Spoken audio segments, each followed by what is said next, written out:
Deus, no lugar de honra, no lugar de bênção, é o Deus Santo é esse Deus. A palavra de Deus está escrito o seguinte: a cura do cego de Jericó. E foram para Jericó, verso 46. E foram para Jericó. Quando ele saía de Jericó, juntamente com os seus discípulos e numerosa multidão, Bartimeu, cego, mendigo, filho de Timeu, estava sentado à beira do caminho. E ouvindo que era Jesus Nazareno, pôs-se a clamar: Jesus, filho de Davi, tende compaixão, ou tende misericórdia de mim. E muitos o repreendiam para que se calasse, mas ele cada vez mais gritava: Filho de Davi, tem misericórdia de mim. Parou Jesus e disse: chamai-o. Chamaram então o cego e disse: tem bom ânimo, levanta, porque ele te chama. Então o cego, lançando sobre si a capa, levantou-se de um salto e foi ter com Jesus. Perguntou-lhe Jesus: o que queres que eu te faça? Respondeu o cego: mestre, que eu torne a ver. Então Jesus lhe disse: vai, a tua fé te salvou. E imediatamente tornou a ver e seguiu Jesus estava fora. Amém? Coloque a sua Bíblia sobre o banco. Eu quero fazer uma oração para você. Eu tenho certeza que o Senhor já está movendo desde quando iniciou este culto. Ele não falta em nenhum culto. A palavra de Deus ela vai dizer o seguinte: onde estavam dois ou três reunidos, aí o Senhor estaria presente. Então, Ele se faz presente nessa reunião. Então,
engraçado que às vezes a gente vai passando no nosso tempo de evangelho, tem alguns detalhes na palavra que a gente deixa passar, tem hora. Marcos, a Bíblia não fala muito antes, na parte de Jesus, sobre que ele era um discípulo. Alguns historiadores, eles falam que poderia ser realmente João Marcos, que depois ele é citado em Atos. E os relatos de Marcos, como ele não andou juntinho com Jesus, talvez seriam os relatos, e alguns falam e afirmam que seriam os relatos de Pedro, porque Pedro, sim, ele anda com Jesus. E Marcos, ele começa a relatar. Marcos dá esses detalhes. E tem coisas, tem detalhes nessa história que me chamam a atenção. A primeira é que esse cego, ele tinha uma capa. Ele tinha uma capa, e alguns dizem que essa capa que ele tinha, que é como quando ele lava, era uma autorização para ele mendigar. Como mendigo, ele poderia ficar nas ruas e pedir esmolas. Ele pedia esmolas pela rua e ele estava à beirada de Jericó. Quem era Jericó? Ali eles falam que era um lugar de passagem, que era uma parte baixa, e dali eles eram uma parte onde muitos peregrinos passavam.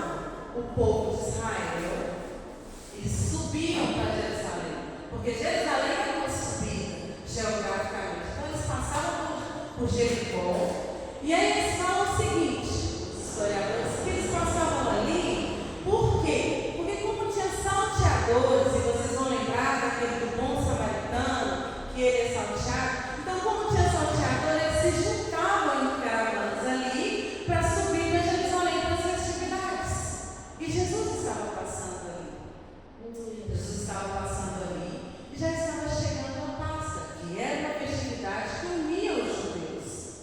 Ele estava passando ali, e seria a última vez que Jesus, como ser humano, iria passar por ali. Porque a partir daquele momento, o Senhor, ele já ia para o Calvário. Jesus é crucificado logo após isso. Bartimeu não sabia, mas era a última chance que ele tinha para ter a bênção dele na mão. E ele, Jesus, filho de Davi, tem misericórdia de mim. E não foi um grito qualquer, ele clamava em alta voz, e havia uma multidão. E o tema da minha mensagem é cego, multidão e discípulos. Eu introduzi vocês no contexto da palavra. Era um cego. Jesus estava passando e, como de costume, ele estava com a multidão do lado dele. Ele andava com a multidão. Então Jesus estava passando por Jericó com uma multidão e o cego estava à beira do caminho. Como cego, algumas pessoas, enquanto Jesus estava com a multidão, também conseguiram passar e conseguiram vir junto de Jesus, assim como a mulher do fluxo de sangue. Jesus estava com a multidão, a mulher veio e toca em Jesus e ela imediatamente é curada. Então havia um cego, havia uma multidão e continuou, havia os discípulos que estavam com ele. Se eu não me engano, é em Mateus que alguns dos discípulos que falam para o cego se afastar. Mas quando ele clama, Jesus, filho de Davi, tem misericórdia. A palavra misericórdia, o significado dela é miséria e córdia. É alguém que olha para a sua miséria com o coração. Ele se compadece daquilo que você está passando. E é um dos atributos comunicáveis de Deus. Por que um atributo comunicável? Deus, ele é onipresente, ele é onisciente, ele é onipotente. Esses atributos a gente não consegue ser, mas misericordioso a gente consegue ser. A gente consegue ser misericordioso. Nós não estamos em campanha, mas nós tivemos uma campanha de 7 dias de derrubando os gigantes. E para aquele cego que mendigava, ele tinha um gigante, ele não enxergava. Mas quando ele ouve falar, porque ele ouve, ele pergunta: o que está acontecendo? E ele estava para ele o que estava acontecendo. Era Jesus de Nazaré que estava passando. Então ele pensou o seguinte: é a hora de eu ter um milagre. Então ele não sabia em qual direção, ele escutava a multidão e ele tem esse senso de direção. Então, por onde a multidão passava, ele começava a gritar na mesma direção: Jesus, filho de Davi, tem misericórdia. E o povo fala: não, se acalma, porque o povo estava passando, talvez ia encomendar Jesus. E ele continua: Jesus, filho de Davi, tem misericórdia. E aqui eu quero trazer algo para a gente, porque nós passamos por campanha derrubando os gigantes. E quantas das vezes a multidão está tentando nos calar? E quantas das vezes ela consegue? Eu estava falando de vozes, das vozes dentro de nós, das vozes eu não consigo, das vozes eu não posso. Como que Deus vai me usar? Como que Deus vai fazer algo através da minha vida? E essas vozes, elas tentam nos calar. Só que a gente tem que continuar. Jesus, filho de Davi, tem misericórdia de nós. E Jesus tem. E Jesus, ele fala: manda chamar ele. E ele chama. E Jesus, ele faz uma pergunta, e eu tenho certeza, e você também sabe disso, que ele sabe todas as coisas. Você acha que ele sabia o que o cego precisava, sim ou não? Ele sabia o que o cego precisava. E aí, quando eu estava estudando, e eu estudo assim muito, porque eu entendo a responsabilidade de estar aqui no altar do Senhor, eu me lembrei de Salomão. Davi passa o trono para Salomão. Só que Salomão, às vezes eu fico imaginando, né? Porque a Bíblia, às vezes, ela não conta tantos detalhes. Mas Davi foi um rei muito reconhecido, respeitado por Israel. Só que Davi morre e Salomão assume o trono. Porém, o rei de Israel estava assim, não estava tão bem como deveria. E Salomão, ele sobe ao trono. E ele pensa assim: e agora? Isso é coisa da Simone, tá? E agora é da Simone. E agora, como que vai ser? Eu estou sucedendo a Davi. E o Davi era reconhecido pelo povo. Salomão, então. E eu imagino que não tinha muitos animais para ser sacrificados, porque anteriormente a ele, Absalão tinha assumido o trono no lugar de Davi, que era filho de Davi.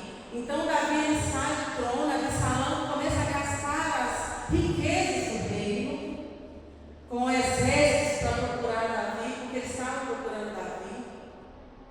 Então, quando Salomão assume o trono, Absalão já tinha gastado muita coisa do rei. Então, um dia, Salomão, ele sacrifica ao Senhor 1000, ele faz o sacrifício de 1000 animais em um dia. Agora, pensa comigo, como que seria esse local do sacrifício com 1000 altares de sacrifício? Nesse mesmo dia, Deus aparece para Salomão e faz a mesma pergunta que ele fez para o cego: o que queres que eu te faça? E hoje o Senhor faz essa mesma pergunta para mim e para você: o que queres que eu te faça? Às vezes a gente olha e pensa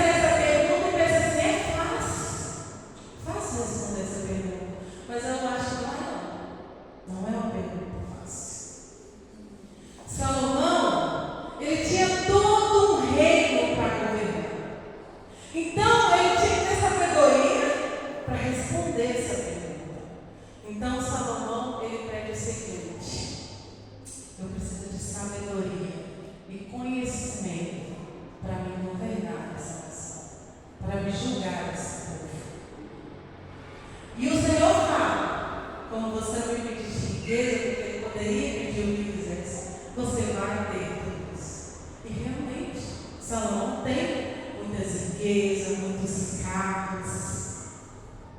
E o céu? E o céu?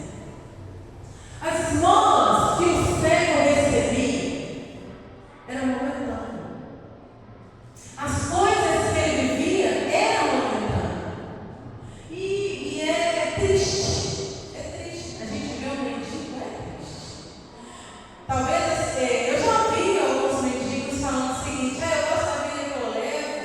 Eu, hoje em dia, tanta gente dá esmola, né? Ganha R$1, ganha R$1. Hoje em dia eu não sei porque hoje em dia a questão de quem eu, pelo menos, eu quase não conto com R$1 mais, por causa da questão do Pix. Mas agora está até vendido com o Pix. Você chega lá e. No outro dia, eu estava no contorno indo para Savassi. E aí o mendigo tinha até maquininha de cartão de crédito. Se funcionasse. Mas eu imagino, igual nós que somos trabalhadores, que recebemos o nosso salário, eu acho essa vida de pedir, toda hora pedir, muito triste. E aquilo não vai durar muito tempo, porque ele vai ter que pedir de novo. E aquilo vai ser momentâneo. E aquilo vai trazer para você, eu quero te chamar a responsabilidade. Sabe, meus irmãos?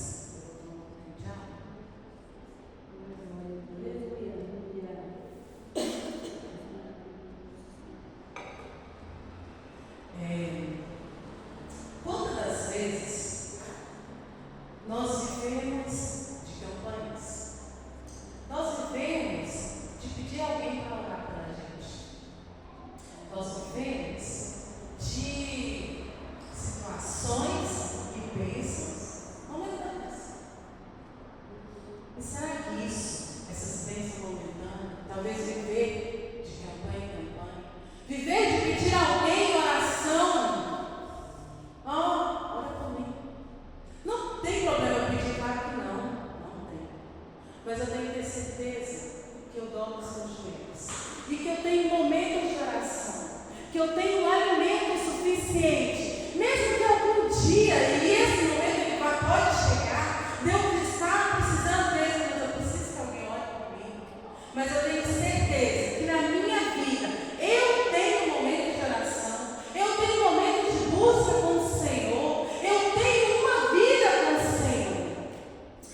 Tem momentos na vida, e você vai ver que talvez você já chegou.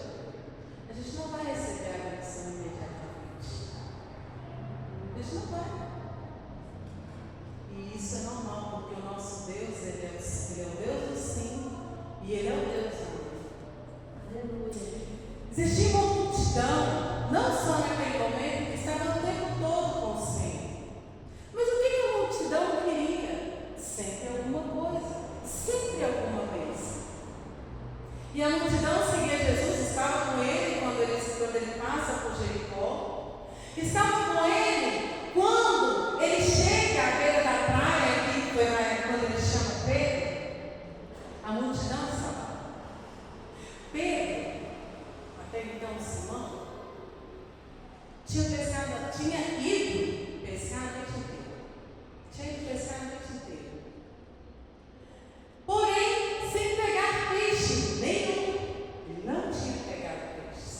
Era o ofício de Pedro, era o trabalho dele. E por ser o trabalho dele, ele já sabia mais ou menos o local que ele deveria jogar as redes e o horário de jogar as redes. E provavelmente, no momento que Jesus chega com aquela multidão, já era de manhã cedo. Pedro já tinha ficado a noite tentando, e isso já era de manhã cedo. E tinha 2 barcos. Jesus escolhe o barco de Pedro e fala assim: olha, afasta um pouquinho porque eu quero falar com a multidão. Então ele afasta o barco um pouquinho, Jesus entra no barco e começa a falar da multidão. A Bíblia não vai falar que Jesus, ele relata a multidão, qual o sermão que ele estava dando. A Bíblia não vai falar, mas ele fala com a multidão. E Pedro estava lá para escutar. E então, Pedro estava lá. Jesus, ele dá uma palavra dirigida para Pedro. Pedro, volta novamente. Não era mais o horário da pesca. Volta novamente e jogue as redes do outro lado. Tinha sido um momento de fracasso na vida de Pedro. Tinha sido um momento em que talvez para nós, depois de tentarmos algo, desistimos. Por quê?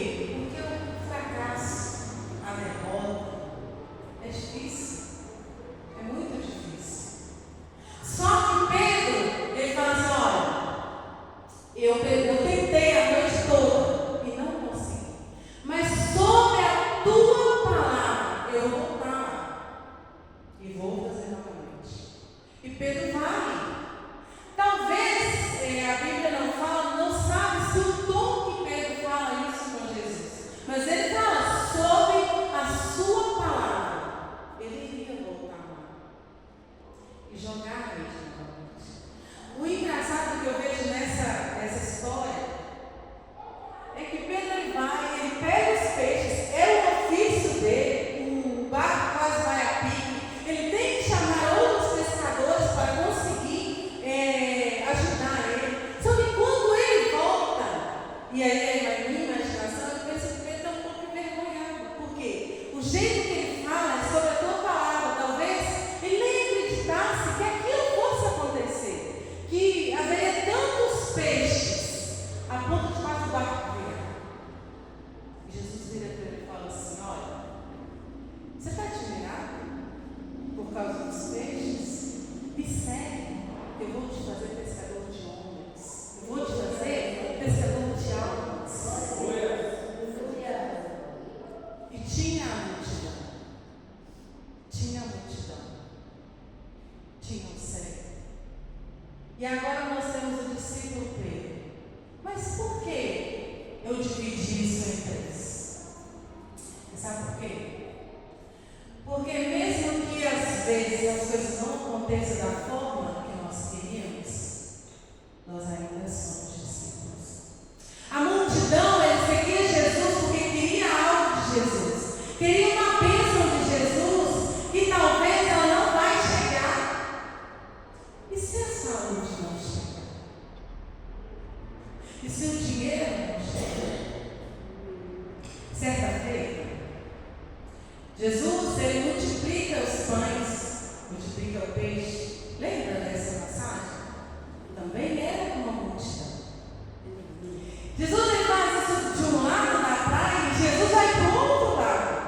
De repente, do outro lado, a mesma multidão estava lá. Jesus conhecia o coração deles.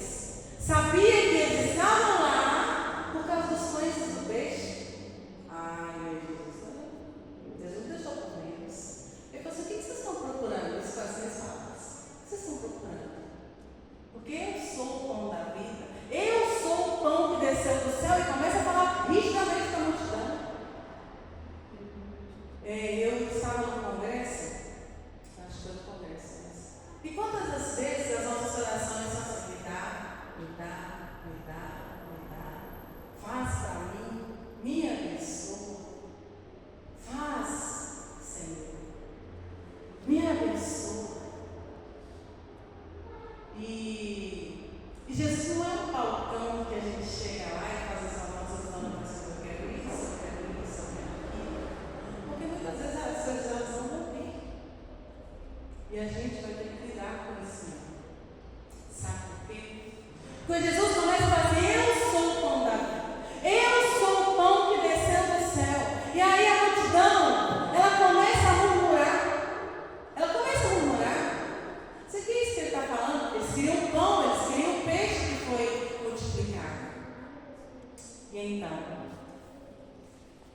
a multidão ela começa a se dispersar. Por quê? Jesus estava fazendo do jeito que eles queriam. O cego foi curado. Anteriormente, os peixes foram multiplicados no barco. O pão, o peixe, já estava prontinho para eles comerem. Mas Jesus começa a falar assim: não é bem isso. E aí a multidão ela começa a se afastar, porque não era bem isso que eu queria escutar. Não era bem isso que eu queria escutar. Eu queria escutar uma palavra de bênção. Eu queria falar que eu vou vencer o gigante. Eu queria falar que a minha bênção vai chegar amanhã, que amanhã eu vou receber um Pix, que vai assim, tratar das contas que eu tenho que pagar. E se não vier? A palavra de Deus ela vai falar assim, o seguinte: que nós somos chamados pelo Senhor. Lá em 1 Pedro 2,9, o Senhor vai falar o seguinte: vós sois geração eleita, sacerdócio real, nação santa e povo escolhido. Em Efésios 1,3, a palavra vai dizer o seguinte: que Ele nos escolheu antes da fundação do mundo. Nós somos discípulos. Nós somos aqueles que andamos com Jesus, escutamos a palavra dele, e nós, hoje, nós somos fonte que derramamos para outras pessoas. E nós somos aqueles que ficamos quando a multidão ela se dispersa. Porque a multidão se dispersou, começou a se dispersar, e Jesus ele vira para os seus discípulos e fala o seguinte: e vocês? Vocês também não vão? Então Pedro, ele pega a palavra e ele vai falar o seguinte: para quem iremos nós? Não é para onde, não era o lugar, era a pessoa. Para quem iremos nós? Se só tu tens palavras.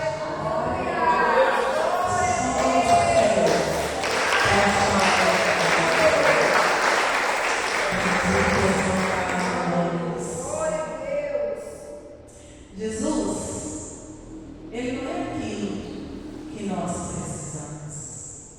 Jesus é a única coisa que nós temos.